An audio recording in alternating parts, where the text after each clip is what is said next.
Coming up next on All About Android, it's me, Jason Howell, Ron Richards, Huyen Thuy Dao, and we have Michelle Rahman from Esper.io joining us right at the top, just for a little bit, to give us a walkthrough on Android 13's virtual AB mandate for seamless updates. He's the best person to explain that. That's why he joins us. Also, we take a look at dynamicSpot, and Realme also has a dynamic island wannabe feature in the works potentially. So we talk about those. More Pixel event leaks. Chromecast with Google TV HD has actually officially launched ahead of the event. Chromebook gets a framework, how Logitech's cloud gaming handheld stacks up to the competitors, plus your feedback and a whole lot more next on All About Android. Podcasts you love. From people you trust. This is Twit. This is All About Android, episode 597, recorded Tuesday, September 27th, 2022. Ruggable Switch Deck. This episode of All About Android is brought to you by Bitwarden. Get the password manager that offers a robust and cost-effective solution that can drastically increase your chances of staying safe online. Get started with a free trial of a Teams or Enterprise plan, or get started for free across all devices as an individual user at bitwarden.com/twit. And by Blueland. Blueland is on a mission to eliminate single-use plastics by reinventing home essentials that are good for you and the planet. Right now, you can get 15% off your first order when you go to blueland.com/AAA. And by SecureWorks. Are you ready for inevitable cyber threats? SecureWorks detects evolving adversaries and defends against them with a combination of security analytics and threat intelligence direct from their own counter-threat unit.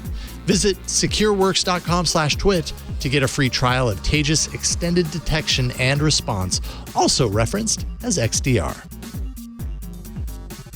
Hello, welcome to All About Android, your weekly source for latest news, hardware, and apps for the Android faithful. I'm Jason Howell. And I'm Ron Richards. And I'm Huyen Thuy Dao. Hello, everybody. And we have joining us at the top of the show today, not for the entire show, but the top of the show, and we'll tell you exactly why, Michelle Rahman from Esper.io. What's happening, Michelle? Glad to be back and hope to explain some exciting news that I discovered last week for all of y'all listening today. Absolutely. And we don't have you for the full episode. We usually get you once a month to join us for the duration. And you've got some plans. So we want to kind of get you in, get the news from you, and then get you back out so you can get back to your busy schedule. But aside from this top story that we're about to talk about, we've got a whole lot of other news as well. Jam-packed show as usual. When we're this close to a Google event, that means that we start learning everything that there is to know about the Google event. So we've got more details on that and a whole lot more. But let's cut right to the chase. And Burke, I don't know if you're ready for this rapid turnaround, but it's time for the news. Oh, he is. Well, about as ready as I usually am. And despite what Ron says every week, Android News is always getting seamless updates. I'm not even gonna humor that.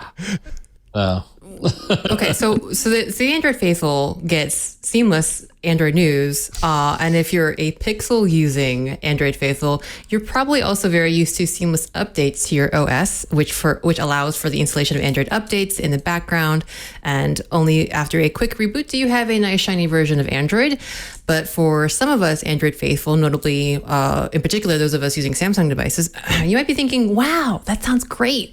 Rather than having the update process hijack my phone and make it unusable, I could just go about my business and still get my, nice and necessary security updates and other updates for stability and other features.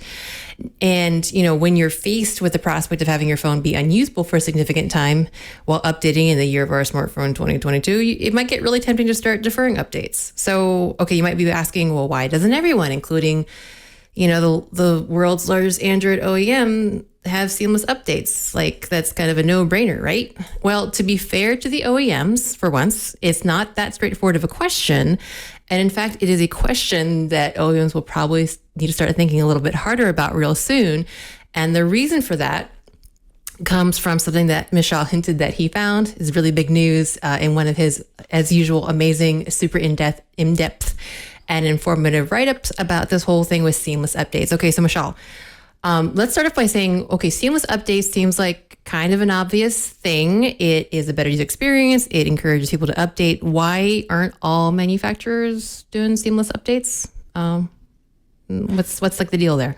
Sorry, I did not mean to take the Seinfeld joke. My bad. Sure. So the way seamless updates work, at least as they were initially implemented back with Android 7.0 Nougat, was that it would take a duplicate set of partitions. So, for example, you have a system partition on your device. That's a partition of the storage on your, internal storage chip on your device that holds the operating system files. And then what seamless updates entails is that it would duplicate that system partition. So you have a system A and you have a system B. And so duplicating it necessarily means that you have a copy of it, right? Which means that you need to have double the amount of space to hold those partitions. So if you had, say, a system partition, if you had 1 gigabyte reserved for system, and then you duplicate it, all of a sudden you need 2 gigabytes to reserve for system A and then system B total. So you have 1 gigabyte for system A, 1 gigabyte for system B. If you do that for, say, a system partition, a vendor partition, a product partition, and so on, and if these are multiple gigabytes each, then that eats up a lot of storage space that you could give back to the user for their apps and data files. So you're saying that basically the biggest thing that's been stopping this is trying to not have to sacrifice basically double the storage space that the system needs just to be able to update someone. And so that's the decision that OEMs are trying to make. Basically, either we make the person's phone unusable for X amount of time, or we have to sacrifice a whole bunch of space so that they don't get mad at us for having, like less than expected. So, I mean, if this has been like the kind of blocker, what's changing now though? Like, cause it sounds like that OEMs might have to kind of actually not just say, hey, we don't want to sacrifice space. Why is that changing? Like what is going to force them to, or encourage them to do seamless updates? So behind the scenes, the seamless updates feature has actually evolved multiple times throughout its iteration. So when it was originally introduced with Android 7.0 Nougat, it was the public-facing term, the marketing term for AB OTA. So the duplicate partition thing that I just mentioned, that's AB. Starting with Android 11, Google introduced a new way to divide up the storage space, the storage on your device. And they call that virtual AB. And that takes advantage of something called a dynamic partition on a device. So instead of having... So like I mentioned, you had a system A and a system B, and each you have to reserve 1 gigabyte for each. Instead of reserving that 1 gigabyte, and that's fixed, by the way, that's fixed at the factory. That's not going to be resized after it ships, and it's not going to be resizing after you do an OTA update. Instead, what's happening is that with Android 10, Google introduced something called dynamic partitions. And so you have something called a super partition, which holds dynamic partitions inside of it. So within this super partition, which say might be 10 gigabytes in size, you'll have the system, you'll have product, you'll have vendor, and each of those can be dynamically created, modified, resized, or expanded as needed. So with this virtual AB system that Google built upon, basically they're saying that instead of having a fixed reserved 1 gigabyte system partition, you can now say have 500 megabytes for system, and then you can expand that as you need to add more files. And because you don't need to have a 1 gigabyte system A and a 1 gigabyte system B at all times, you can just have a 1 gigabyte system A, and then through this new, really clever, it's kind of complicated to explain mechanism, they're able to replicate what they did with the AB OTAs or the seamless updates without having to have that duplicate partition sitting there doing nothing the whole time. That's awesome. So it makes it a little more flexible for OEMs to not have to necessarily sacrifice memory and make it, I guess, to be kind of over exaggerating about it, like have it be dead space for like most of the time that a person is using their phone. It's only they can basically get a lot of that storage back. And then in the case of, when it's time to update, that's when the dynamic partition gets made and all these new updates and files necessary for the update come in. So it's a better situation in terms of memory usage. Is that kind of accurate. This is really, I know it's really complicated stuff. So I'm like, oh, can you like simplify it for me? But it's more flexibility, I guess, for the OEMs and more palatable, I guess, a solution. Right. So with the AB, as I mentioned, you have a duplicate set of partitions, and those are always there. They're always taking up space. Always there. Okay. With virtual AB, you do have two sets of partitions, but one of them is always empty.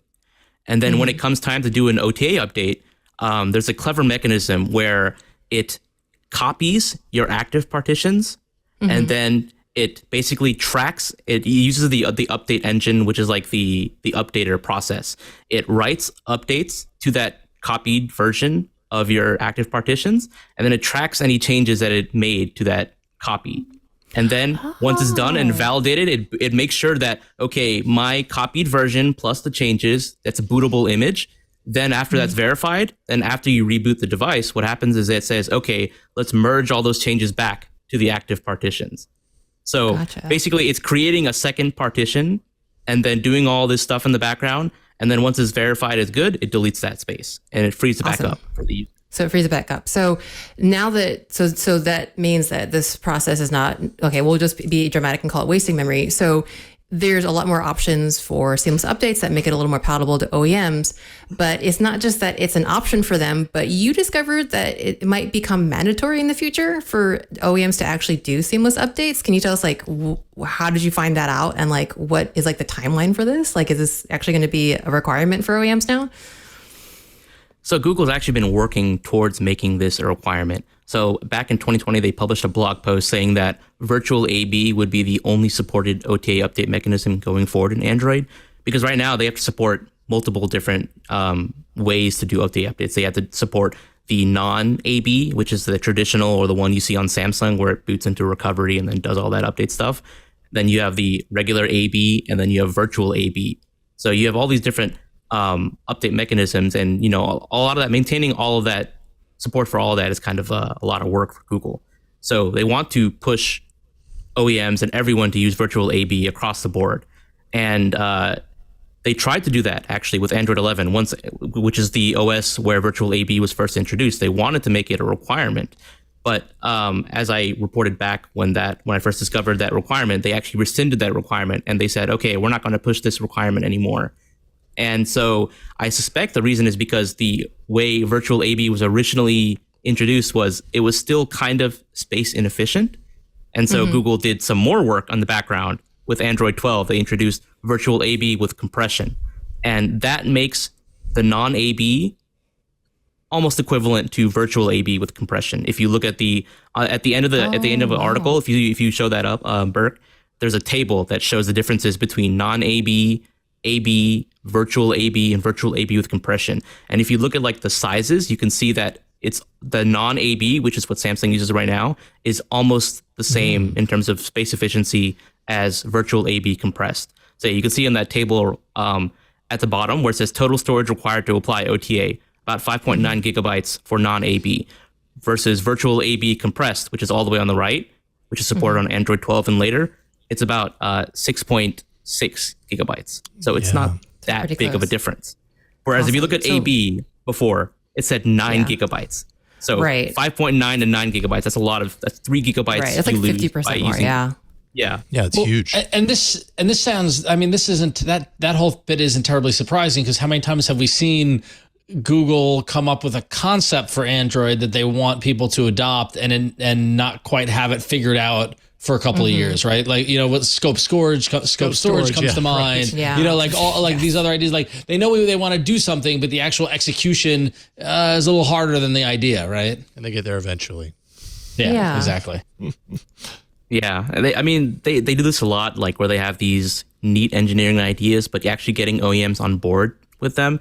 Like, I'm sure if Google really wanted to put its foot down, they could mandate so many things through their compatibility tests, their licensing requirements, but they would anger so many OEMs by doing, certain things. So they have to get the consent of like the biggest one. So if like Samsung says no, they're not going to make it a requirement. Like what are they going to do? They're going to tell Samsung, you have to do this.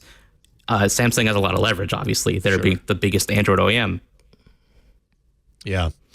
And I imagine like what keeps running through my mind is all of the kind of lower end devices that have very, very limited space to begin with. Oh, geez. And those end up also being the devices that you really do want updated because, Right. You want, I mean, there's just a ton of them out there, a ton of those devices out there that, potentially insecure if they're not being updated because they run into those kind of those speed bumps along the way. I've certainly experienced that where you can't even run the update because you don't have the storage space for it. And I've seen like my sister is one of my kind of, test cases for a lot of this stuff. She has a Samsung phone and she does not like to update it for this very reason.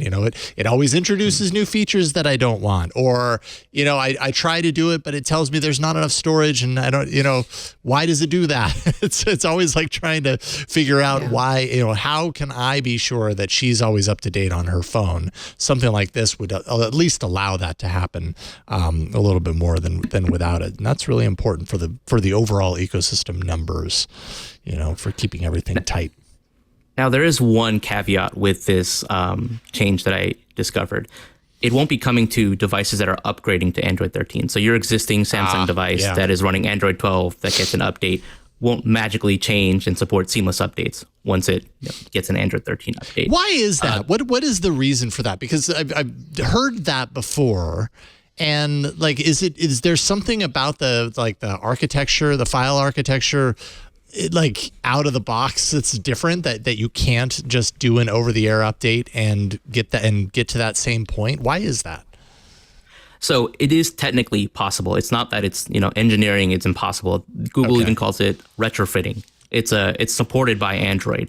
But whether or not an OEM wants to go through and retrofit devices is another story, because that may involve repartitioning. And that can be a scary process, anytime you're dealing with changing partitions on a device. Yes. Okay. So it's just raises the risk level, which raises the liability for the manufacturer if a number of users do this and it doesn't take for whatever reason, considering everything that's happening behind the scenes. So, that's really interesting.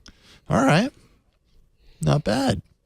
So Android 13 out of the box, moving forward. This is something that is like full on in implementation now, or like timeline on all of this. So the requirement is for Android 13 launch devices, so devices that launch any device with Android 13 out of the box. It's good. And there is another caveat to mention, though, and it's because of the they call it Google requirements freeze. I know it's another term that you may not have heard, but basically it's that program that Google announced in 2020 that they announced in a joint partnership with Qualcomm that lets them support chipsets for 4 years.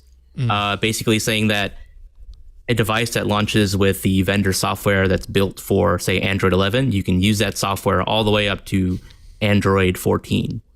And so because of that requirement, devices that launch with Android 13 OS, but a vendor software that was built for, say, Android 12 or Android 11 aren't required to support this because they don't want to force them to update their vendor software to be compatible.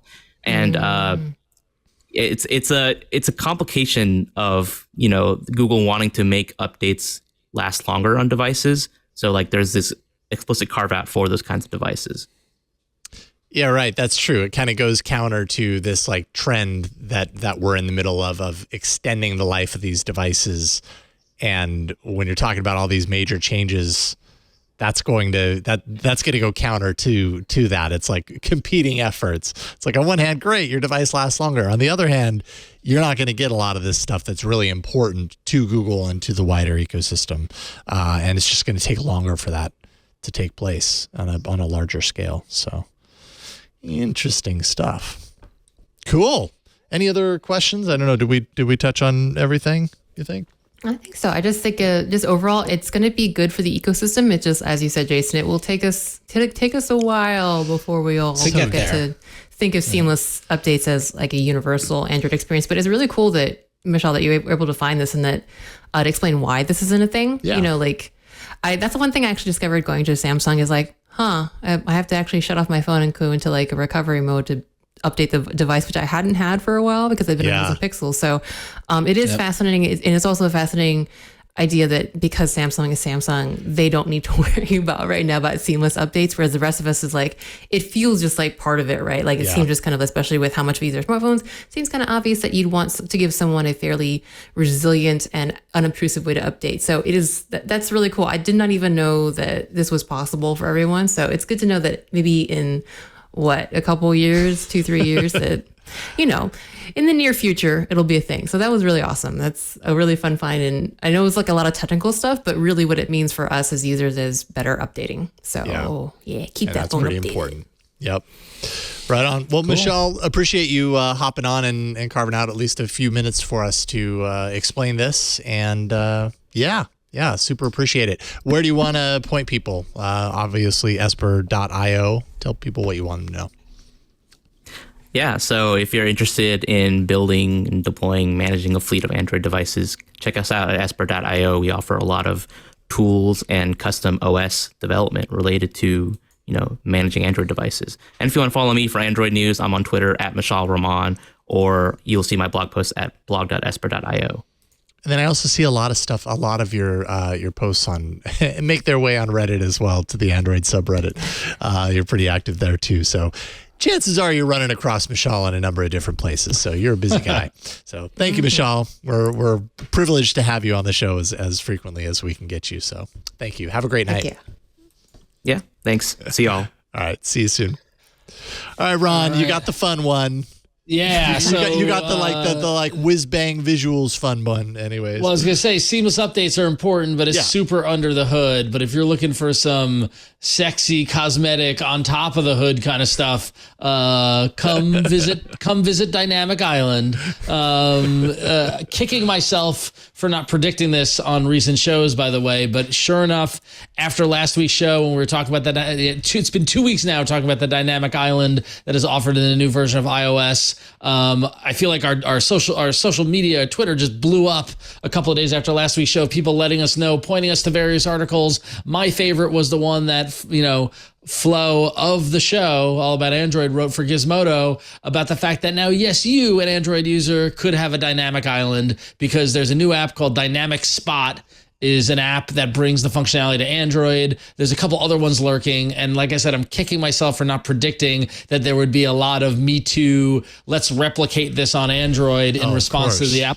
Like bravo to all the developers who scrambled to do it, but of course it comes with a bit of a catch. dynamicSpot was the one that Flo wrote about in Gizmodo.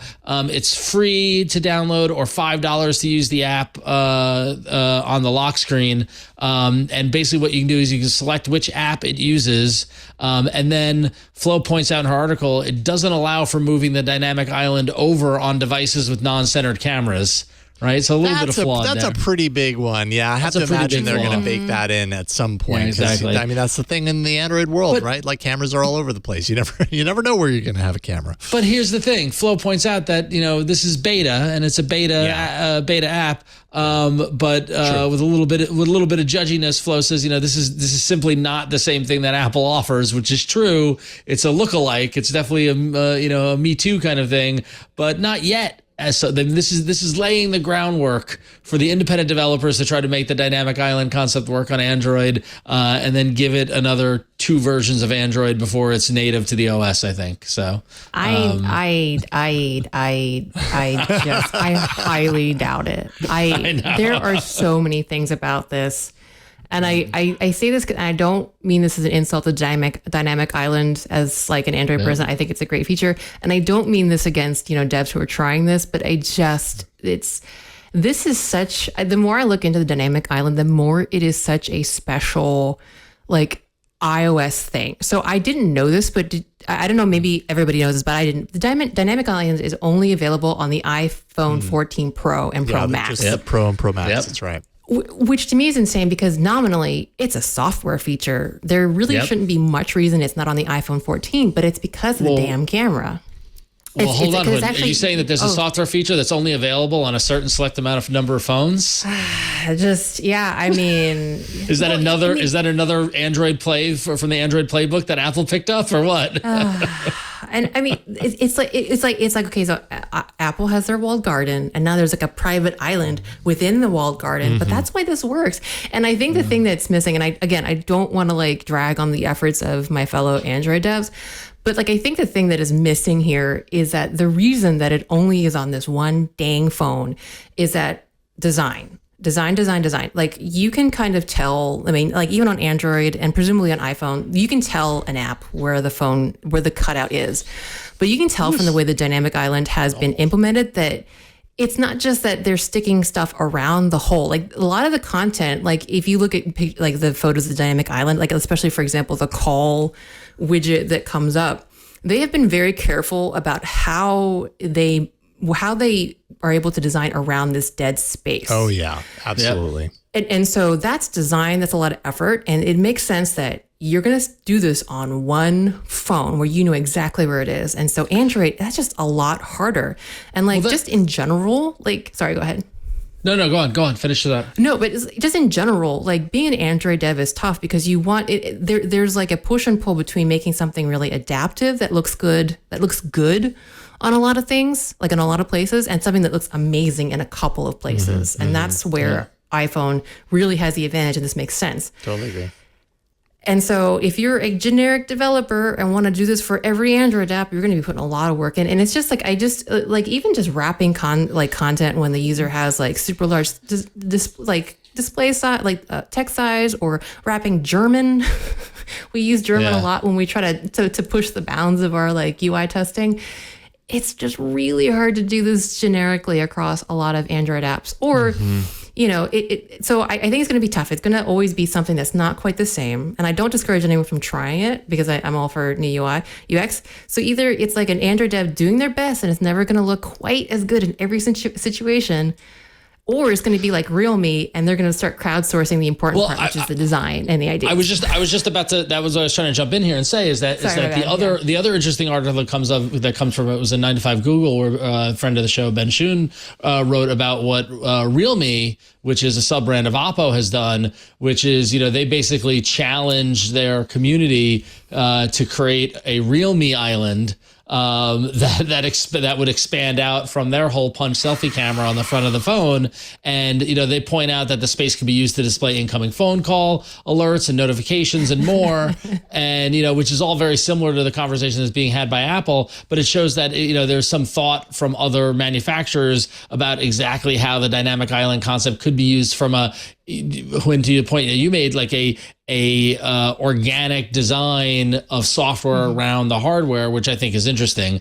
The app that Flo talked about with dynamicSpot, that is just people capitalizing on the hype and like trying to make something that looks like it never will be. But I feel like, and even though Realme actually clarified that they have no plans to pursue this, they've got their community talking about it, and who knows, they see a good idea come through from the community, they might adopt it and make it happen. So, I think you're right that we won't see it exactly the same way Apple has implemented it, but I wouldn't be surprised if we see it implemented in some way, shape, or form by a manufacturer, because Jason, I remember years ago, the dumb little strip of notifications on the side of Samsung phones all those years ago. Do you remember that? Those little display, like finding spots to put notifications. Something you're talking, that Android excels at. The display, the like waterfall display on the side, whatever they call it. What did they call that back then? I forgot what it was. Oh shoot, I forgot. The curve, or I can't remember. The curve, was it the curve? Why am I blanking? I think it was waterfall or something. It was waterfall. I don't know if that. No? Yeah, I can't remember. There was a name for that display. It was like their first couple of phones that had the curved display on the side. And like Edge? You said, Ron. Was it the Edge? Yeah, the Edge. It was the Edge. There you go. It was the Edge. Why did that not? Yeah, I feel like that's so obvious. But anyways, back in the days of the Edge, they, like you said, Ron, put that display was off to the side, and we aren't used to seeing any sort of content there. But now suddenly it's like, oh well, there's a display there. Let's put it to work and let's throw something there. And I could never really get into interacting with that space very much. I'm not saying that others didn't, but it wasn't. Yeah, it just wasn't as obvious to me of a place of interaction. And the thing is that then we also saw us knockoff devs make apps that do that on the edge of your screen. Right? Yeah, right. This is the great thing about Android is that anybody with some knowledge of code can do anything that they want and mimic anything. Yeah. So it's pretty neat. It's just funny to see how the dynamic island concept has ignited the imagination of mobile phone users worldwide. Yeah, man. I mean, on one hand, the dynamic island, like on Android, it takes the limitation. It does what, has a potential to do what it does on the iPhone, which is there's a limitation. The limitation is that there's this, punch hole camera on the front of the display. How do we, instead of drawing attention to that, how do we integrate it into something that's useful and everything? So great. So you can do that. I think that the problem though, and I played around with this a little bit, this dynamicSpot app, is the stuff that comes through there, essentially all it's doing is mirroring notification content from your notification shade into that little area and kind of spacing it around the camera. So it's technically doing the same thing, but you're right. When the difference is the integration. And on iOS, they have integrated that particular feature into the software stack so deeply that there is no separation. It's a part of the experience. And here it's slapped on top. And so I'd get this notification and I'd tap it and it wouldn't do the grow out thing where, suddenly it gets bigger. It's like it would take me to my notification tray pulled down and the grow out thing. So it was like, well, so it was just kind of confusing. It was like, well, wait a minute, what's the point then? Is it just you know what I mean? I still went to my notification tray. It wasn't the experience was no different. And yes, it's a beta. Maybe they'll figure it out, but it's kind of to me, the notification tray already does the things that this dynamic island wannabe genre of apps that are soon to come will want to do, which is basically mirror notifications. And I don't need two different places for those notifications to be. Listen, wherever we put notifications, they will. That's the Android way. Yes, that's true. That's very true. to end on not a grouch note, I think this would be interesting and this would be at an OEM level, because I think that makes most, because that's what's making Dynamic Island great on iOS, is that it's an OEM whose hardware and software is singing together. And I think, if anything, I would be happy to see an OEM taking this as inspiration and doing something cool. I mean, a lot of OEMs already do on Android, doing really interesting hardware centered features. So I don't want to poop on it too much, but totally. I'm going to poop on it a little bit. And so I think, what was the title of Flo's article? Was you can use Dynamic Island on Android now, but you probably shouldn't. I'm kind of in that camp. Sorry, I'm just going to be the grouchy person. You'll probably be a little disappointed at this stage. Maybe it'll get better. No. You're both downers. Embrace the chaos. That's what I say. That's what I say. All right. Well, let's take a quick break because we got a lot of hardware coming up. But first, let's thank our first sponsor of the evening of the show. This episode of All About Android is brought to you by Bitwarden. And Bitwarden is the only open source cross-platform password manager that can be used at home, at work, or on the go, and is trusted by millions. With Bitwarden, you can securely store credentials across personal and business worlds, and every Bitwarden account begins with the creation of a personal vault. With Bitwarden's username generator, you can integrate with the following popular email forwarding services that are also open source: Simple Login, AnonAddy, Firefox Relay, and now Fastmail. That makes adding another layer of security and privacy easier than ever. When using Bitwarden to generate a new username, the option to create an email alias is presented with a sub-selection for choosing your preferred service. Enter the API key for your individual account with the chosen service, select the desired options, and once generated, a new alias is instantly registered to your account. Using unique usernames, email addresses, and passwords for every account is a powerful method for increasing internet security and privacy, and adds protection to logins in the face of data breaches and leaks. This feature is available on the Web Vault, desktop app, and browser extensions, with mobile planned for a future release. And for those customers that use Bitwarden to generate TOTP codes, they can access it more easily on a dedicated screen on their mobile app. Bitwarden is a must-need for your business. It's fully customizable and adapts to your business needs. Use Bitwarden Send, a fully encrypted method to transmit sensitive information, whether text or files. Generate unique and secure passwords for every site with enterprise-grade security that's GDPR, CCPA, HIPAA, and SOC2 compliant. Their end-to-end encrypted vault helps mitigate phishing attacks, and Bitwarden has recently added even more enterprise capability by adding SCIM support to make it even easier to provision and manage users. Their Teams option is just $3 a month per user. Share private data securely with coworkers across departments or the entire company. Enterprises can use Bitwarden's enterprise organization plan for just $5 a month per user. Individuals can use their basic free account forever with an unlimited number of passwords or upgrade anytime to their premium account for less than $1 a month. The family organization option gives up to 6 users premium features for only $3.33 a month. At Twit, we are huge fans of password managers. I know I am. I love it. Bitwarden is fantastic because they're the only open source cross-platform password manager that can be used at home, on the go, or at work, and trusted by millions of individuals, teams, and organizations worldwide.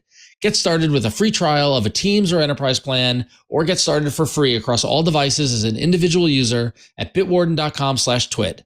That's bitwarden.com/twit. We thank Bitwarden for keeping our passwords secure and keeping it safe on the internet and sponsoring this episode. Thanks, Bitwarden. Thank you, Bitwarden. Protect yourselves, protect your passwords. That's how you do it, Bitwarden. All right. Coming up next, we have not one, but 2 hardware blocks. And we're going to start with the first hardware block being all Google stuff because we got an event next week that I'm sure you've already heard a lot about. So let's dive in. Let's do it.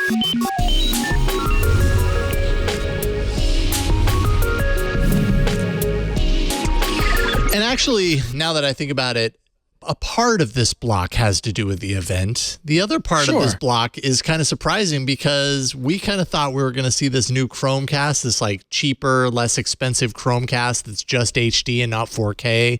We thought that was going to be at the event, but no, Google's like, no, we can go ahead and let you know all about this in advance. We've got other things planned for the event. So this device is already available. I think you can get it right now. It's the Chromecast with Google TV parentheses HD parentheses. So that's a really slick title, let me tell you. They really are. The marketing guys are really. I'm sorry, I shouldn't be mean. It's hard. I don't know. It's there had to have been the HD Chromecast with Google TV. I don't know how you do that. But anyways, officially announced. Yes, 1080p HDR support, same form factor as the 4K version. I guess the 4K version is now called the Chromecast with Google TV parentheses 4K. So I guess it makes sense. You know, they're just calling it out, saying, oh, yeah, you know, this one gets you the higher res, this one's the lower res, whatever. This one actually supports, though, AV1 codec. That's Google's open source video format codec. And that is not supported on the 4K version. So there you go. You've got something that that the more expensive device doesn't have. You do not have Dolby Atmos support.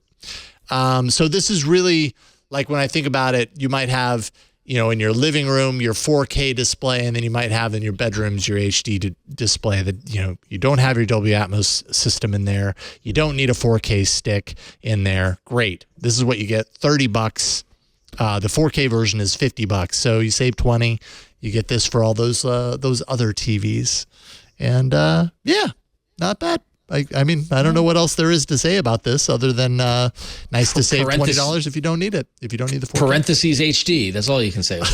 That's all you can say. And it has the remote as well, right? So I mean, $30 for, you know, a little dongle. Like, I almost think of this more as like a travel companion. You know, throw this in your bag when you go check into an Airbnb or a hotel or something like that, and you luck out with one that gives you access to the HDMI port.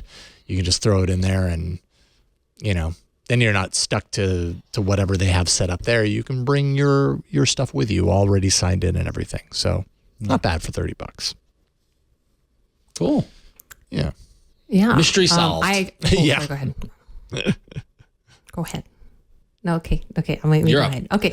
Well, so there's your amuse-bouche. So if you want to kind of have a little bit of a smell for the main course coming, the aroma. We have the aroma of the main course coming next week. One of the OGest of Android folks, Artem, founder of Android Police, And APK Mirror has some very credible information about pricing for the Pixel 7 and Pixel 7 Pro, and specifically as offered by Target. So it looks like the Pixel 7, the Pixel 7 normal baseline, which is codenamed Panther, will be available for $599 and will come in snow, obsidian, and lemongrass. This is actually very food themed all of a sudden.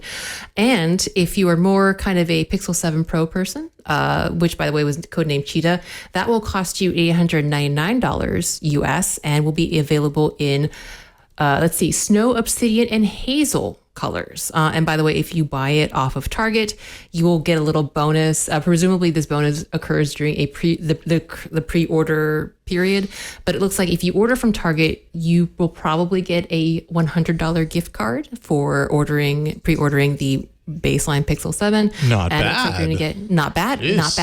Yeah. And if you go for that that Cheetah, that Pixel 7 Pro, you're going to get a $200 Target gift card if you pre-order from them. So, Wow.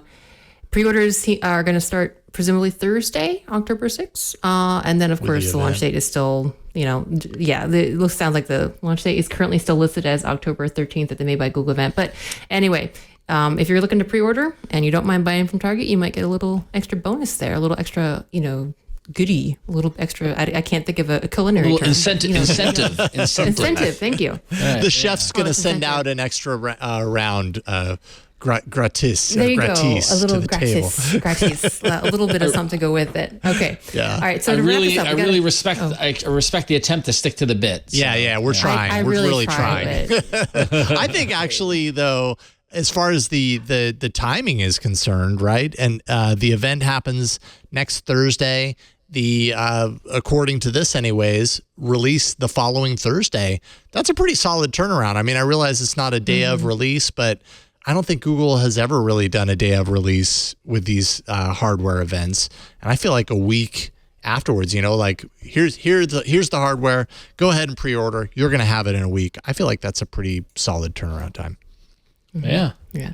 So to sprinkle on a little bit extra flavor, on top of your meal, we got some more leeks, a little bit of flavor leaking on.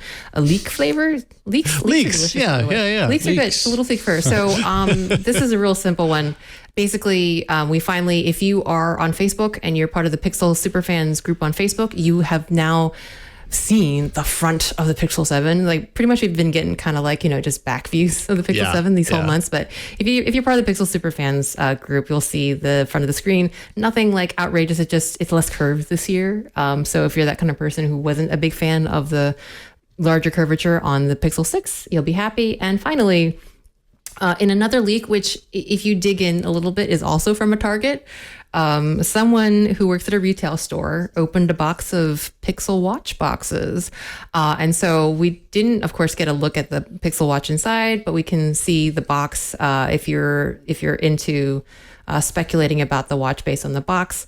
And so this, again, was a leak off of Reddit, which kind of shows a couple things. Number one is like basically the form factor of the box. I think you can speculate on all kinds of stuff, but basically the front of the box says with Fitbit on the front. So Fitbit is somehow involved with the Pixel Watch, which is not a surprise, but hopefully when we get a closer look at this, we can know what exactly that means, because we've been kind of speculating for months about what the heck does it mean now that Google owns Fitbit.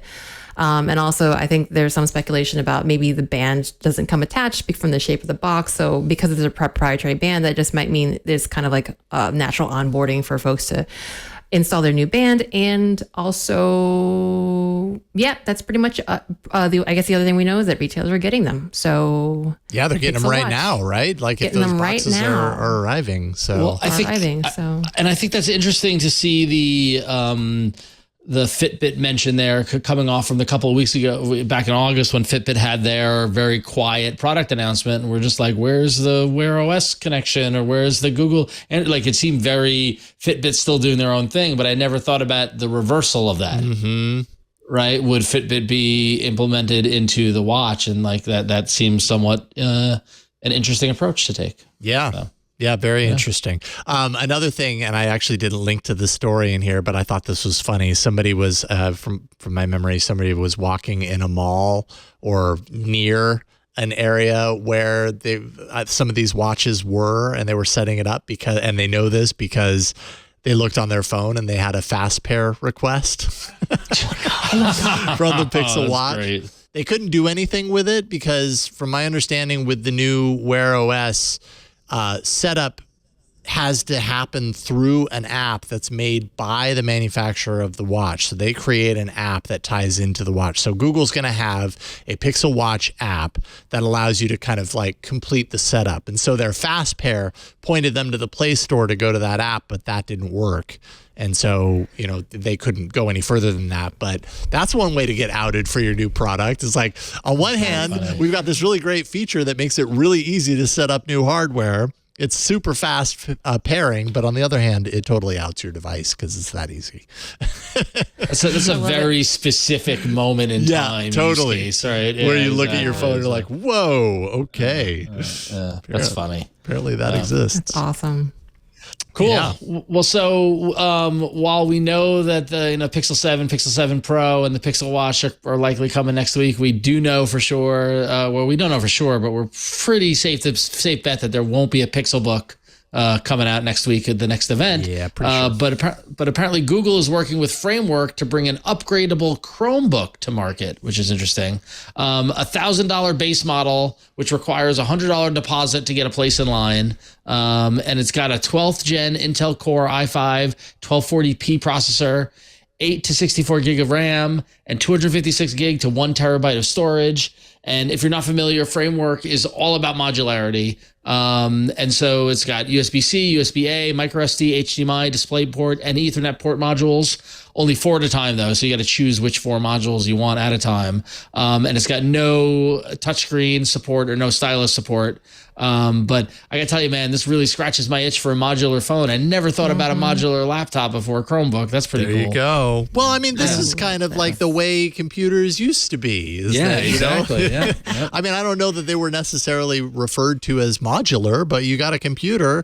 And you could plug things in. You could open it up. You could upgrade the hard drive. You could do all these things. I mean, it's, some people are listening to this rolling their eyes because they're like, they take that for granted, or maybe we're taking it for granted. The fact that this has become something that isn't nearly as easy to do as it used to be. This MacBook Pro that I have here, is probably pretty darn difficult to actually upgrade compared to something like the Framework. So it's nice to see that there are companies actually leaning into that modularity in an attempt to extend the life of the hardware and an attempt to keep our landfills less full of digital junk. And I like it. I like it. I think it's a great partnership. So if y'all, the videos watchers can tell that I'm not at my usual spot. I'm with my sister, and it's been really kind of sad to see this week her old Chromebook that she's holding on to. She really loves it, but it's definitely showing its age. And then, like my brother-in-law, my sister are sad that, Pixel because of the news last week, Pixel being canceled. I'm actually really excited to tell them about this because they're both kind of like, we're all kind of PC users. So we're kind of used to tinkering around. And I will say, if you look at the pictures of like the concepts from the Framework, not only is it modular, but it looks like really easily modular. Like rather than having like a RAM stick that you have to open up your, open up your laptop and stick in like in a very way that's kind of intimidating. These are just like little modules with what look like, USB-C ports or, whatever it is. I don't know if it's USB-C or not. So it's also very like, it's a good entry point into modularity. So you don't have to necessarily be like a big, enthusiast, like that knows a lot. You have to worry about necessarily shocking, or bricking, expensive components. It's really meant for like average people to be able to, update their hardware, which is amazing. And it's too bad we didn't all go in that direction rather than locking everything down in a big aluminum case and probably booby-trapped. It's the old promise of plug and play. It's the old promise of the open framework. And, honestly, it's become everything that Apple has, rallied against and really set the bar for the approach. And we saw computers get smaller and smaller and more integrated and unable to be upgraded or changed or tweaked. And so I, as someone who grew up with an Apple II Plus, or popping open the case and plugging in a new memory card or a new sound card or new, all that sort of stuff, and then graduating to a big old beige box PC and doing the same thing, getting excited when the new Sound Blaster 64 came out, and got a new hard drive and all this sort of stuff. And now it's literally like, oh, you want to change the thing in your computer, you got to ditch it and get a new one. It's like, so yeah, I think this is cool, and the fact that it's coming to a laptop portable kind of form factor, and when especially to the point that you made where it's like not difficult to snap in and out these modules, that's pretty cool. So I'm definitely curious about it. Yeah. Some downsides though, the lack of a touch screen is I'm fine with that. Kind of a bummer for Chrome OS. I mean, we're pretty used to it on Chrome OS. At least when I'm using a Chrome OS device, I kind of assume that it has a touch screen. I realize they don't all, but any of the ones that I've ever owned do. So I'm just kind of used to that, and I do use it from time to time. But I also get used to it when I don't have it. Like I have a MacBook Pro here. It's not a touch screen, and it's not like I keep touching the screen thinking it's going to do something. So I guess you get used to what you have. But I think this is a great, if there's not going to be a Pixel Book, this would be the one. If I was buying a new Chrome OS Chromebook, this would be the one that I would get. Absolutely. Yeah. I might pre-order it, man. This is pretty cool. I'm tempted too, maybe as well. If I can't put $100 bucks for her birthday. Put $100 down just on a flyer to get a cool type thing like that. That's could be neat. There you go. And Leo is a huge fan. He's got the framework laptop, and he's always talking on the shows about how much he loves it and everything. So I think it's good quality hardware as well. I'm curious to know like the feeling of the keyboard, and because that's something on Chromebooks that I feel like is a make or break for me. Is like if I get a Chromebook and the keyboard feels like a toy, I'm like, I don't want to use it. I don't ever want to use that thing. So, if it ships with a keyboard that's so, hopefully they make a keyboard that's go. Yeah. Nice. Well Thanks. Done, Jason. Well done. I made that up on the spot. You like that? Yeah. Pretty good. All right. We got more hardware to talk about, but we are going to take a break before we get to that and talk about our sponsor. This episode of All About Android is brought to you by Blue Land. Did you know that speaking of e-waste and just waste in general on this planet, did you know that an estimated 5 billion plastic hand soap and cleaning bottles are thrown away every year? And if that's not bad enough, most cleaning formulas are 90% water. That actually means, and I've never really thought about this before learning more about Blue Land, that makes it heavier to ship. So that leads to excessive carbon emissions as a result. Plus, those products are often filled with nasty ingredients, things like chlorine, things like ammonia. It's just all around, it's a lose-lose situation for you. It's a lose-lose situation for the planet.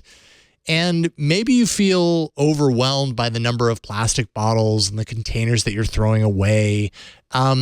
And you want to purchase something that's more eco-friendly products, but you don't know where to start, or maybe you've tried a few green products over time and you found them just kind of pricier, less effective, that sort of thing. If you answered yes to any of these questions, well, you need to check out Blue Land. Blue Land is on a mission to eliminate single-use plastics by reinventing home essentials that are good for you and the planet. Blue Land's innovative tablet refill solution actually takes up 10 times less space than a traditional bottle, and their powerful formulas keep your home clean, keep it smelling amazing. The idea is simple, really. You grab one of the beautiful forever bottles. These bottles are meant to stand the test of time. You fill it up with warm water. You drop in just that little tablet, and see right there, that's kind of the part of the magic, right? It didn't ship with all that water in there. You fill it up with the water you already have. You drop in a single tablet. That's all the shipping. And then you get to cleaning. It works like magic. Refills actually start at $2, and you don't have to buy a new plastic bottle every time you run out. Because like I said, that plastic bottle, that forever bottle, is high quality. It's meant to be used again and again and again. You can even set up a subscription so you never run out of the products that you used most.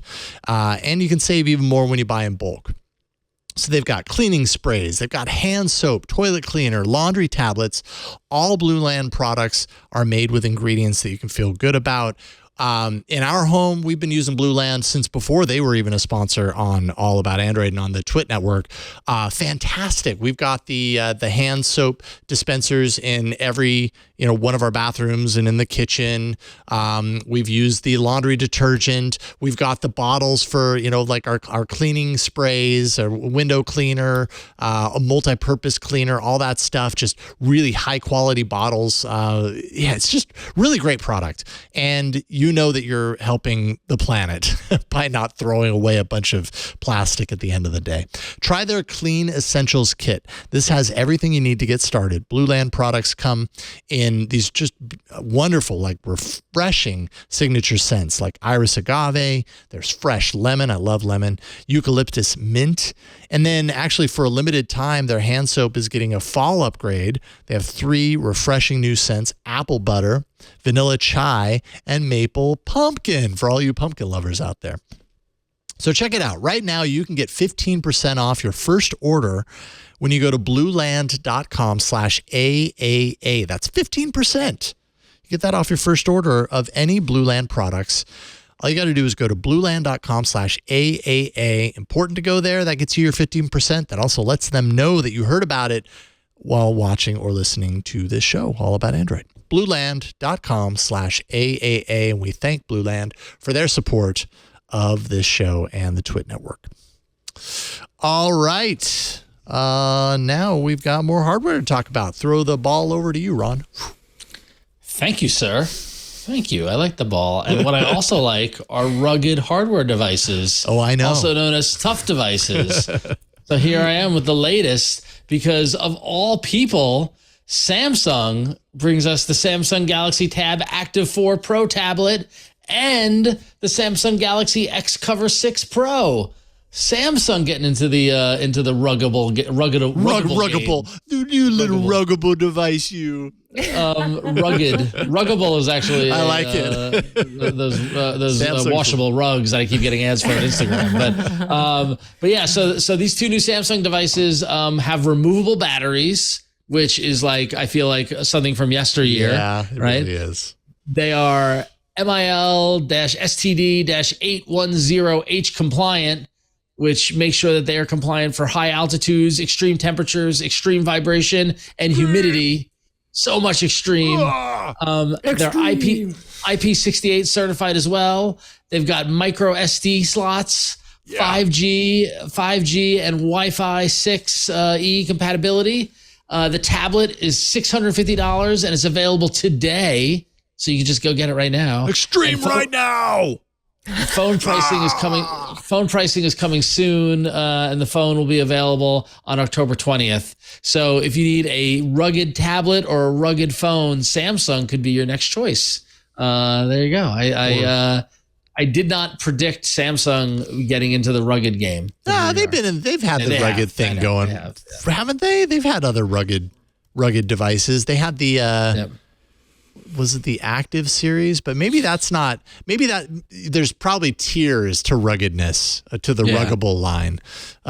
There's like the Fit, which is like the everyday. I'm guessing the everyday more active person. The rock climbers and stuff like that. And then you've got this level. Prices came down. What's that? I feel like the prices came down. Yeah, they did. They are more affordable. Yeah, totally. Yeah. I feel like the rugged devices that Samsung has had in the past have definitely been a little bit pricier. And so not bad. Here we are. This is for your fleet. This is for your construction construction site fleet. If you're out there in the field, you need a phone or tablet that can keep up with you. You never know when you're going to see extreme temperatures or extreme vibrations, and so you need a device that can hang. Yeah, so, that's true. Extreme. So wait, would a rugged foldable be a ruggable? Or I think a rugged foldable would be a ruggable. Yeah, I think you figured it out. Yeah, there it is. What about a rugged rollable? Would that be a rugged? Ooh, a rugged roll. Rug and roll. Ooh. There it is.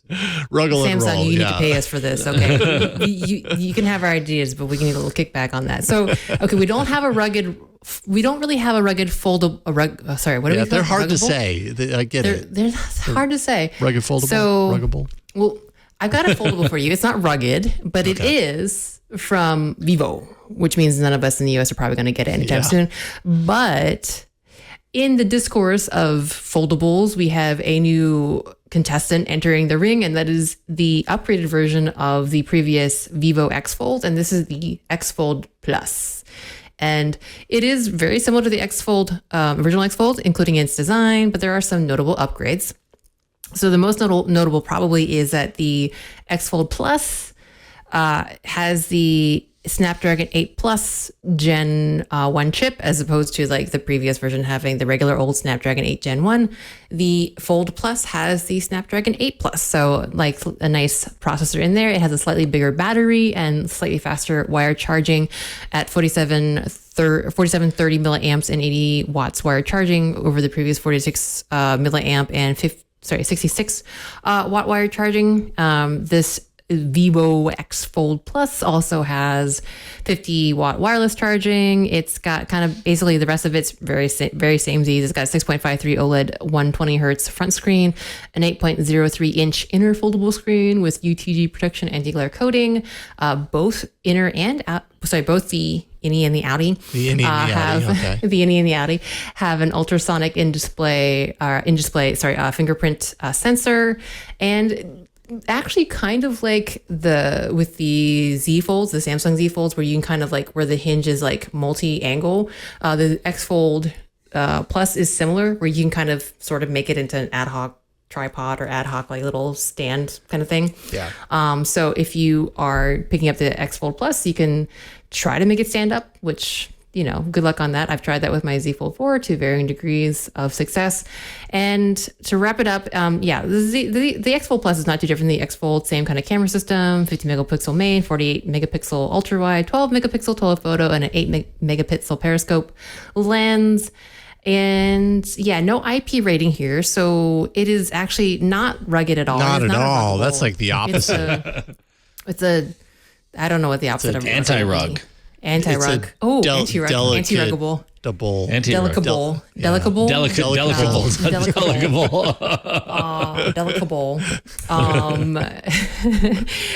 It's Vivo a don't X Fold droppable. Plus. Yeah. No. Oh, a non-droppable. Yeah. That would be a good one too. It's a good one.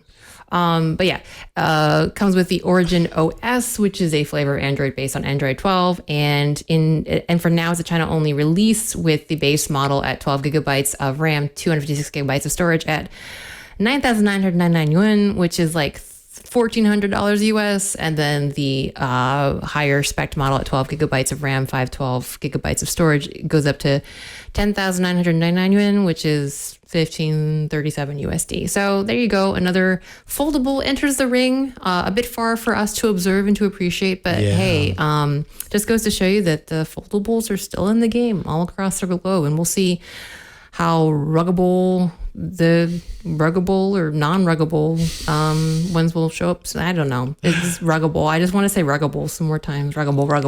Kind of I think what I realized while you were reading through this, that I'm really happy that when there did come a time where we have the foldable devices and it has the inside and the outside display, I'm really happy that the terminology did not become the innie and the outie. That's pretty good. We dodged a bullet on that one. Dodged a bullet on that one. That could have been really awkward and weird.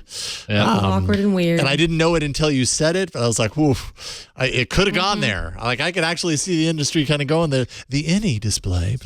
Android is awkward and weird enough. I think that we found the line. So right.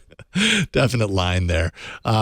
Seems like it in many ways goes toe to toe with the Z Fold series. So too bad we'll probably never get one in our hands to check it out. Yeah. But there you go. It's nice to know it exists.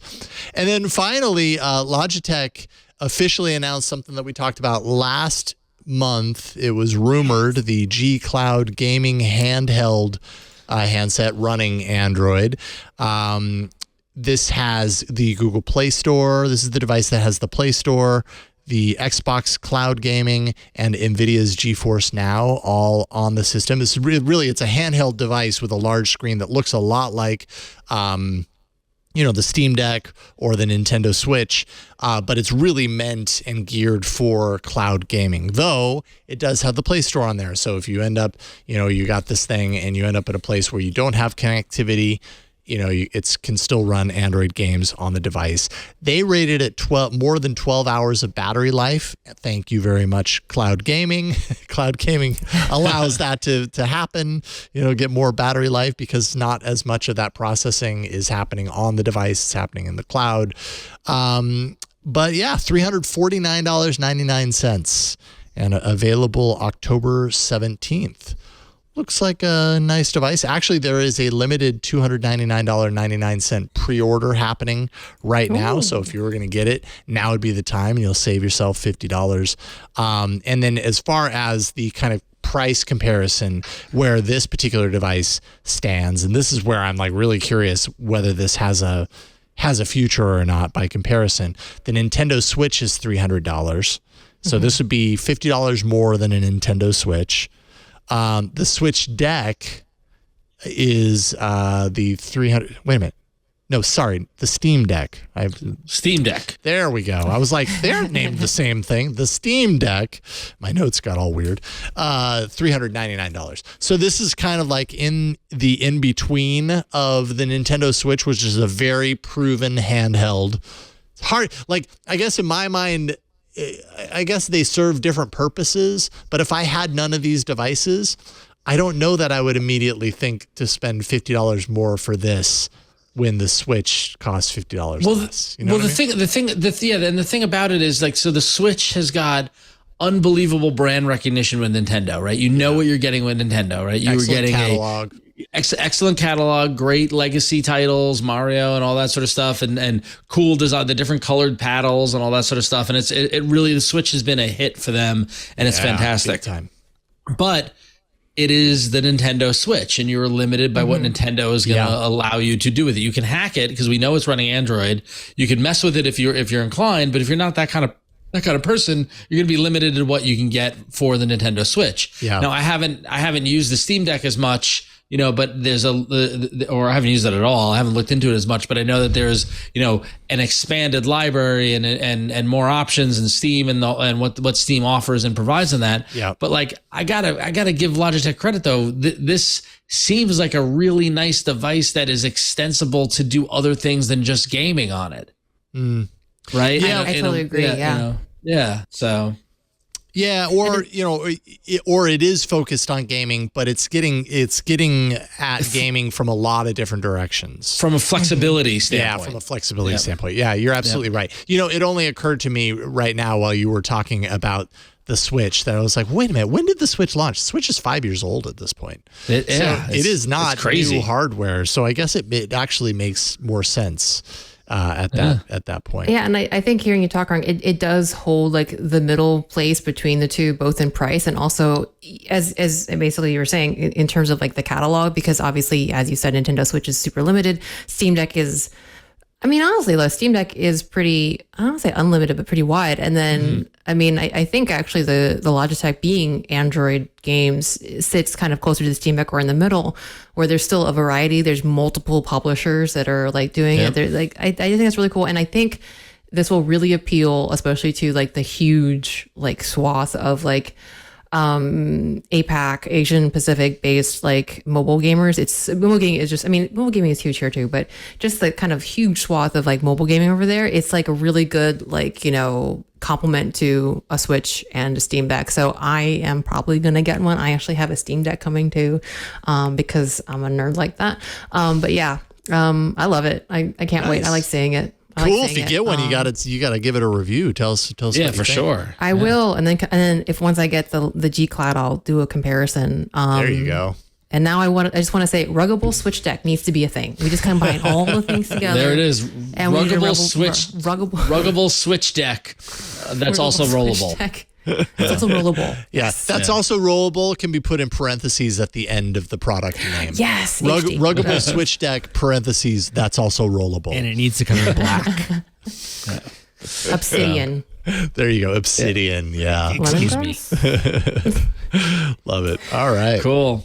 All right, so up next, we've got a tip from our good buddy J.R. Raphael, who is here with it. I got to tell you, these tips have been invaluable for me personally, so I'm very excited to see how J.R. is going to make us all power users of Chrome right here and right now. Hey! So last week we talked about tips for the Chrome Android browser, and I promised you I had 2 more to share with you, 2 good ones that I really think will be completely new to you. Now, why do I think they'll be new? Why am I so confident about this, you might be wondering?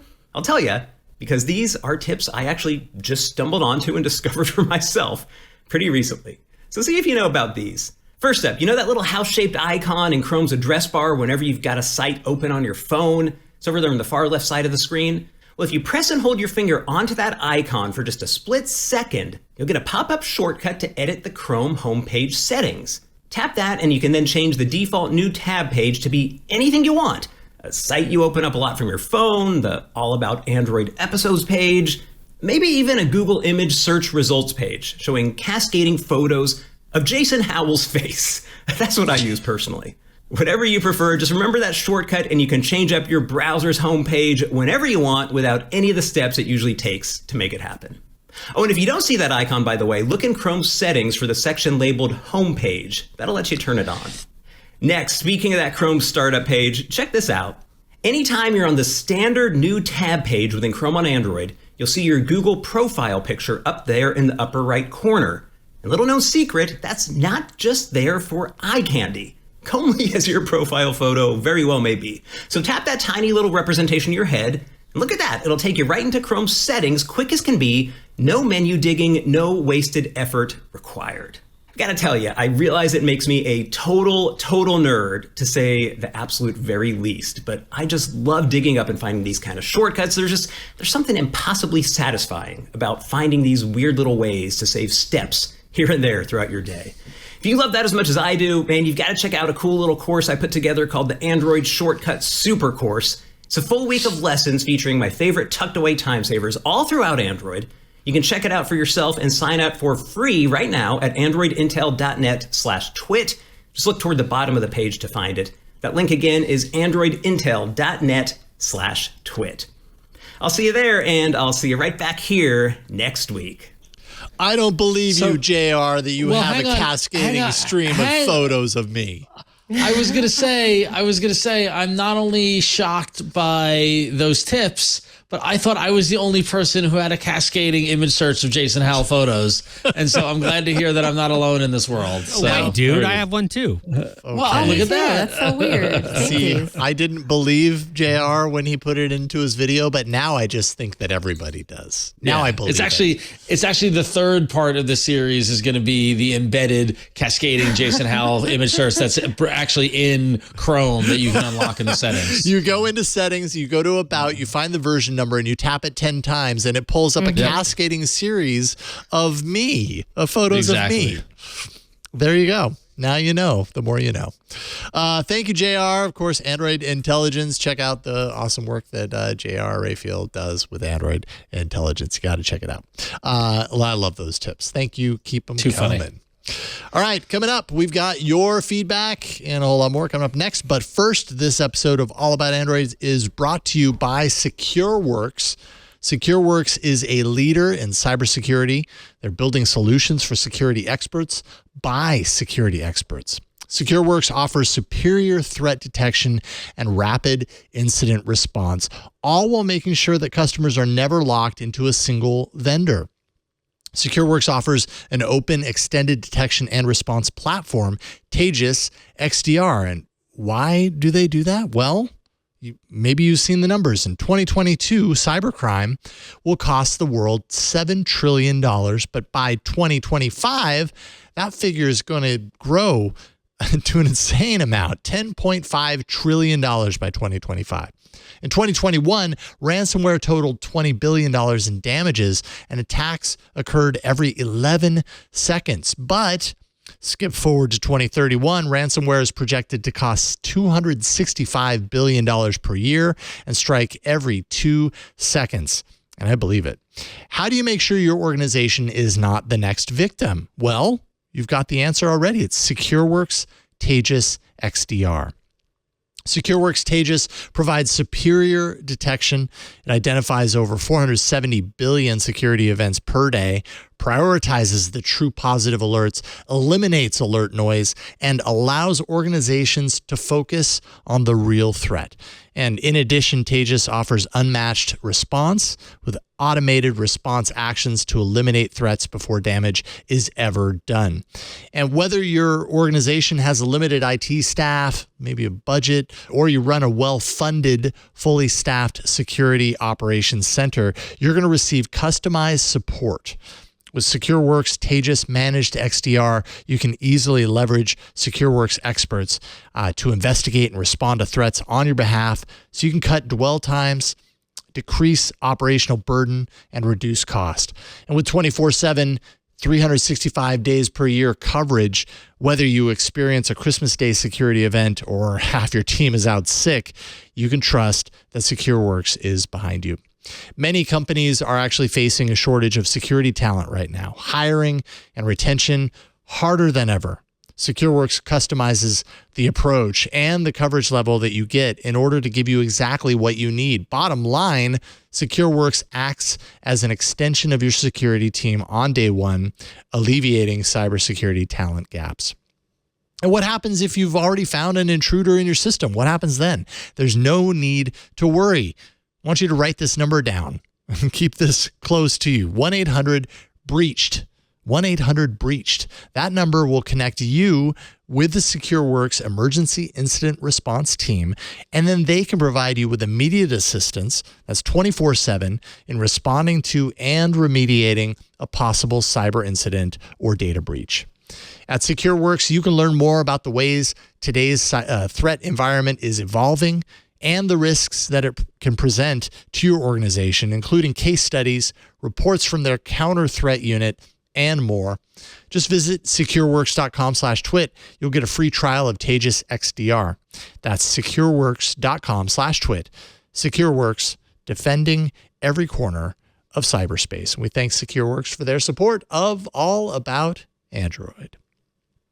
All right, time for some feedback. And some weeks we get really long feedback. I feel like this week our 3 pieces of feedback are really short.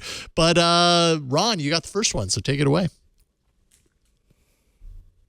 All right, and I enjoy the succinct feedback, and this is great. And so first up is our good friend of the show, Matt in the UK, who writes in and says, and this one cracked me up, by the way, on the subject of Google features working better on iPhones. Earlier in the year, discovered that the ability to measure respiratory rate using the camera in Google Fit was not enabled on any non-Pixel Android devices.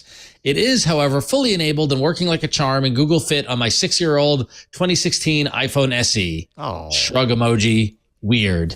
And yeah, I mean, that's a great example of, you got product managers working on Google Fit as a product for both Android and iOS, making a functionality available on Android only on Pixel phones, but then also making it available to anyone using the iOS version. That's the classic Google left hand not knowing what the right hand is doing. Cracks me up. So yeah, I'm looking at Google Fit Help to see if it works on some Android phones. It looks like, okay, so it says important. Google Fit can only measure your respiratory rate on some Android phones. Right. So it does work on some, doesn't work on all of them. Yeah. So it's not like a feature that only exists on iOS, which is, I think, what I assumed when I first read the email. But I think it's very funny that it works on iPhones going back to 2016. Yeah. And still not all Android phones. Exactly. It's just like, some of them. We aren't even really going to tell you which ones, because like I'm looking at their help page. It is no help. It's just like, some of them. You'll know. If it works for you, you'll know. So good one, Matt in the UK. Thanks for sending that one in. Yeah, thank you, Matt. Yep. All right. Well, if you want some more good news from the UK, I mean, this is great, but this is a little bit of a different tack. This is from Mark, I presume in the UK, because he gave they gave dollar amounts in sterling and are talking about a service which sounds to be available in the UK. Sorry, I say UK a lot there. But anyway, Mark writes us saying, saw this over the weekend and just wondered if you had seen it. Great idea about sustainability from Nokia. reasonably priced phone per month at £10, which is currently $10.86, plus a setup fee of £30. Then SIM contract on top, either with HMD or carrier of your choice. And Mark linked us to Circular, which is a subscription service through Nokia where you get to purchase or rent or lease the latest Nokia phones. And what's really awesome is like there's a strong emphasis on environmental impact and sustainability. Basically, you sign up for the service, and if you are with the service at least 90 days, so if you cancel between like greater than 14 days or less than 90 days of starting the contract, you have to pay a cancellation fee. But afterwards you do not. And basically once you've passed 90 days in your contract, you are able to swap phones for a fee. And the guarantee is that the phone that you give back to HMD, which is a company behind Nokia, that phone will either be refurbished and sent to a different subscriber of Circular, or it will be donated, or it will be recycled. Nothing goes directly to a landfill. And there's like a lot of other things, like, you know, they try to make sure that if you have a lost, damaged, or stolen phone, that they're going to arrange to get you a replacement very quickly.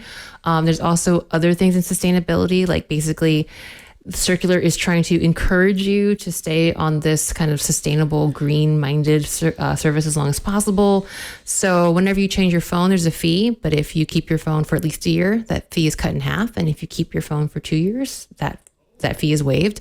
And similarly, for every 6 months that you stay on Circular, you get a, what did they call it? You get a Seed of Tomorrow credit. And basically, Seed of Tomorrow credits are kind of a way for you to, in the course of using and paying for this phone subscription, a way of you earning credits, which can be used to donate to your, some good environmental and charitable cause. And of course, you should always donate whatever you can when you can, if you're able, to your favorite environmental and charitable causes. But this is kind of like a bonus to this whole, kind of reuse type service. And these are all Nokia phones. So I think this is actually absolutely lovely. It is very affordable. And of course, again, they guarantee that no phone goes straight to a landfill, that there is a concerted effort to reuse and repurpose phones, which is absolutely freaking awesome. So, and I, as a longtime Nokia fan, this is awesome. Yeah. So. This is very impressive. I'm very impressed by this whole program. I think that's really cool. So yeah. Apparently, this was it launched at IFA? Is that right? Yeah, this year at IFA, HMD launched the subscription service. So I had not heard about this. So, which I mean was not that long ago, by the way. This was earlier this month, essentially. September 1st is the first, or some of the first articles that I'm seeing about this. Nokia is not the only company to be doing this sort of thing. Apple has their iPhone upgrade program. If what you want is to pay a monthly fee and always have like the latest and greatest device or whatever, I'm sure that Apple probably leans into the green impact. No, actually nothing on their page has anything to do with Earth or with helping the Earth. So Nokia is really leaning heavily into the sustainability aspects of this, and that's a good thing. So yeah. Not everybody needs to own their phone, I suppose. No. And as Mark mentioned, you can use your own plan, or you can use a mobile plan kind of provided by HMD. And again, this seems very UK centric because the mobile plan or the mobile/data plan is in England, Wales, and Scotland. So yes. But yeah, I love this. Nice. This is so cool. And also, just in case you're wondering, you can't game this and, just update your phone willy-nilly. You will pay for it. But it's a good way of incentivizing people, to keep their phones updated and kind of be conscious about their phone purchasing or phone renting, phone leasing habits. Phone having habits. Their phone having habits. Thank you for sending that in, Mark. That's really interesting. Happy to know that exists, and sorry that it passed us by earlier this month. All right, this is my opportunity. I have the honors to read to you the email of the week. And actually, you know what? It's not even an email. I mean, part of it's an email. Adam in San Diego sent a video, but he also sent an email attached to the video saying, thought I'd share this tip in case you or perhaps listeners weren't aware, because even though I've been using Android for years, I didn't know until just yesterday. I spent an hour in my phone accessibility and font settings before I figured out the real cause/solution. What on earth is Adam talking about?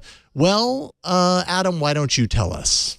Hey, AAA crew, this is Adam in San Diego, and I just want to provide a quick tip for something that I learned recently. I've been an Android faithful for years, and I've had Samsung phones for just as long. I've been using Google Messages since it pretty much came out, and I did not know that you could do this until I had a problem, which I'm showing on the screen here, which was just a survey feedback from Samsung tech support, so ignore that. But anyway, I noticed all of my texts were super large. And I could not figure out why all of a sudden everything was blown up. So I thought some accessibility feature or something was turned on, and I started going into accessibility settings, and I'm Googling it, and I'm just trying to figure out of desperation how everything got so big. And I did not realize until I started playing around that you can pinch and zoom in Google Messages. And so if I pinch and zoom out, everything gets smaller, and I can pinch and zoom in and things get bigger. And I had accidentally at some point pinched and zoomed in, and that's why it was so big. So I just wanted to provide that little tip.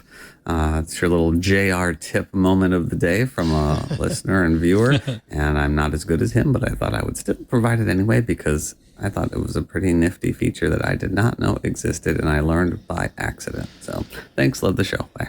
Nice. Those are my favorite things that happen when something changes and you don't know what happened because you touched your phone in a different way or whatever it is. Like, that blows my mind. That's very funny. Yeah. So. Yeah. And I don't know that I'm very used to in the, when it comes to images, I'm very used to the pinch to zoom thing doing stuff. And actually on Mac, on my Mac computer, there are certain pages that when I pinch to zoom on the touchpad, that might increase the size. But I never think to do that inside of apps on Android. And so I did know about this tip, but it hasn't been that long since I've known about it. And that's only because my wife discovered this in much the same way, and she loves it. She has the font size pretty large now as a result. That works for her. I refuse to let go, and be like, no, I'm not getting older. I do not need everything to be a lot larger, even though I probably do. So I don't use that feature. But yeah, it's neat to know that you can go in there and you just pinch to zoom and everything gets a little bit larger. You don't have to jump into a setting and set it and go back out and try and find the right thing. It's just it makes it really easy to just do on the fly and simple. So I like that. Yeah. Love it. Yeah. So Adam in San Diego, thank you so much for sending in your email and your video to be the feedback of the week. There you go. You can hang that up on your wall and remember us forever. All right. We have reached the end of this episode of All About Android. Always a lot of fun. Big thanks again to Michal for joining us at the top of the show to talk to us about his story on the seamless updates. You can check out blog.esper.io if you want to read that full article and get a better sense of what Michal was talking about. What do you want to leave people with? What you got cooking? Yeah, well, I am, in fact, an Android developer, and I often talk about Android things, sometimes in a very crotchety way, especially when it comes to things like dynamic islands, but often not as crotchety. And you can find my video along with, my technical talks along with accompanying video and code on my website, randomlytyping.com, and find me generally at God, I can't even say my own handle these days. Queen Code Monkey. It's too long. You can find me at Queen Code Monkey on Twitter and Instagram. There you go. Thank you, Win. Everybody, find Win, Queen Code Monkey. Queen Code Monkey. There you go. All right. And Ron, what about you? What you got? Yeah, you can follow me over on Twitter and on Instagram at RonXO, and check out Scorebit in the Google Play Store, Android app to keep track of your pinball scores and go find places to play pinball, fun stuff. And yeah, doing all that stuff and just trying to catch up from lack of sleep on vacation these past 4 days. So yeah. Today was my first day back, so it's a little rough around the edges. That's what happens when you go to, was it Disneyland or Disney? Disney World. Disney World. Yeah, yeah. Good times. I'm jealous. Sounds like a lot of fun. Well, thank you, Ron. Thank you, Win. Also, thank you to JR for sending in the tip this week and every week. Of course, Android Intelligence, once again, go check him out there. You can, let's see here. Oh, also thank you to Burke. Gosh, we thank a lot of people on this show. That's because a lot of people help us do this show. Hey, thank you, you're Burke, welcome. here in the studio for sometimes talking and for always pushing buttons, sometimes figuratively and in other ways. Thank you to Victor behind the scenes for editing this show and publishing it, making it so that you can watch and listen each and every week. Couldn't do it without you. You can find me at Jason Howell on Twitter. I also do Tech News Weekly along with Micah Sargent every Thursday. And we've got a good episode that we're working on booking some pretty awesome interviews for right now. So check that out on Thursday. And we here at Twit have something that you should know about. If you don't already, you can check it out. It's called Club Twit, twit.tv/Club Twit. It's a ad-free subscription tier for all of our shows. So any of the ads that you may have heard in today's show, if you were a member of Club Twit, you'd have access to a feed of this show that didn't have those ads, including this one. You wouldn't hear this on that feed either. So all shows, no ads. You also get exclusive Twit Plus podcast content. It's an extra feed with tons of extra content, pre-post show footage, yes, that sort of stuff, but also content made for the network, like Hands on Windows, Hands on Mac, whole Stacy's Book Club, lots of stuff, and access to members-only Discord. $7 a month, or you can pay for the full year for only $84. So check it out, twit.tv/Club Twit. There you go. That is it for this week's episode. Find us on the web, twit.tv/AAA. You can subscribe to this show in all different ways that you want to, including YouTube, by going to that page. And that's it. We'll round it out. And thank you so much for watching and listening. We'll see you next time on All About Android. Bye-bye.